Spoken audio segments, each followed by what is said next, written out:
Hello दोस्तों, मैं Pradeep NASA Faridabad से। अक्सर हम लोग शादियों में जाते हैं, पार्टीज़ में जाते हैं, पार्टीज अटेंड करते हैं।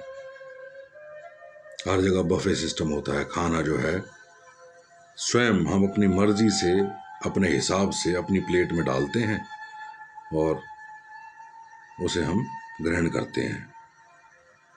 लेकिन देखने में अक्सर ये बात आती है, डस्टबिन में जब भी हम अपनी प्लेट रखने जाते हैं तो न जाने कितनी ही प्लेटें वहाँ पड़ी होती हैं, जिसमें न जाने कितना कितना खाना वेस्ट होता है।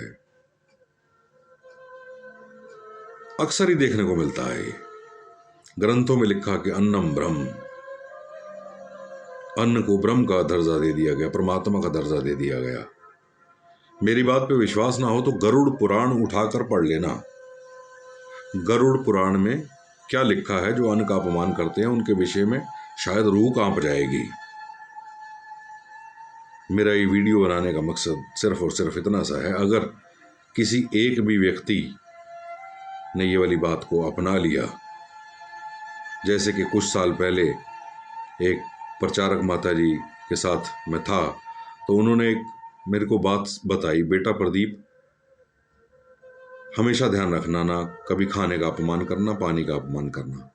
फिर उन्होंने मुझे उदाहरण देकर समझाया और वो मन बुद्धि चित्त में कहीं अंदर तक गहरे में आत्मा में प्रवेश कर गई वो वाली बात। कारण के साथ उन्होंने बताया कि क्यों हमें नहीं करना चाहिए वेस्ट अन्न और जल। हमने देखा होगा कुछ लोग हॉस्पिटल में होते हैं और वेंटिलेटर पर होते हैं, उनका अन्न और जल समाप्त हो गया होता है। 3 चीज होती हैं, अन्न, जल और सांसें, जो हमारी फिक्स हैं। एक एक दाना हमारा फिक्स है। हमारे भाग्य में कितना अन्न हमें प्राप्त होगा वो सब कुछ फिक्स है, प्री प्लान्ड है परमात्मा की तरफ से।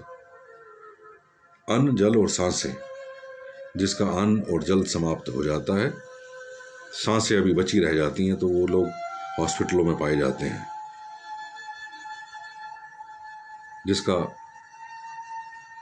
फिर बोला कि जल भी समाप्त, जैसे अन्न और जल दोनों का बताया। अब वो ड्रिप के द्वारा वो एक एक बूंद एक एक ड्रॉप चढ़ता है ना बॉडी के अंदर, कि इंसान को जिंदा रखने के लिए जितना पानी चाहिए उतना वो ग्लूकोज के द्वारा, ड्रिप द्वारा हमारे को चढ़ाया जाता है। और जब हमारी सांसें समाप्त हो जाती हैं तो हम इस दुनिया से विदा ले लेते हैं। तो मेरी तो उस दिन ये बात समझ में बैठ गई।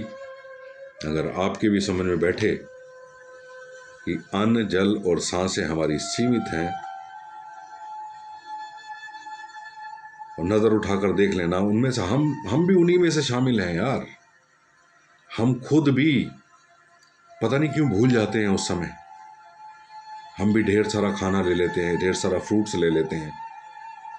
आज भी मैंने देखा वो एक पूरी की पूरी फ्रूट की प्लेट भरी हुई एज इट इज वो पड़ी हुई है, एक प्लेट साथ में पड़ी हुई है, वो आधी खाई हुई है। किस लिए यार? उनसे पूछो जिनको 2 वक्त की रोटी नसीब नहीं होती, कितना मुश्किल होता है। और अन्न को ब्रह्म का दर्जा दे दिया गया, अन्नम ब्रह्म। तो अगर कहीं आप मेरी ये वाली बात आपके मन बुद्धि चित्त में कहीं बैठ जाए तो स्वीकार लेना कि अन्न, जल और सांसें हमारी जो है सीमित हैं, परमात्मा के द्वारा दी हुई। Thank you for listening me. मैं प्रदीप नासा फरीदाबाद से, राजमहल प्रॉपर्टीज से। कुछ अच्छा लगे तो अपना लेना, नहीं तो कोई बात नहीं, यूँ समझ लेना कोई बोल के चला गया। Thank you, love you all.